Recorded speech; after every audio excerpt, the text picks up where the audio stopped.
Hi hello friends, welcome to our channel. చాలా రోజుల నుండి మనం ఎఫ్టిఎల్ బఫర్ జోన్లో ఉన్న ల్యాండ్స్ గురించి చూస్తున్నాము. ఈరోజు మూసీ రివర్ దగ్గర హైడ్రా పనులు కొనసాగుతున్నాయి.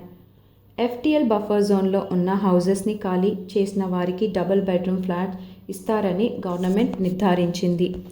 మూసీ దగ్గర ఉన్న ఇల్లు అన్నీ ఖాళీ అయిన తరువాత 1500 కోట్ల రూపాయల బడ్జెట్తో మూసీ రివర్ని డెవలప్మెంట్ చేసేందుకు మన గవర్నమెంట్ పనులు కొనసాగుతున్నాయి. దీనికి గాను ఎఫ్టిఎల్ బఫర్ జోన్లో ఉన్న హౌజెస్ని ఆర్బిఎక్స్ అనే మార్క్ చేస్తున్నారు. ఇలా మార్క్ చేసిన హౌజెస్ని ఖాళీ చేయించి అందుబాటు ఏరియాలో ఉన్న గవర్నమెంట్ డబుల్ బెడ్రూమ్ ఫ్లాట్లను అలాట్ చేస్తున్నారు. మూసీ రివర్ డెవలప్మెంట్ గురించి మీ అభిప్రాయం కామెంట్ చేయండి.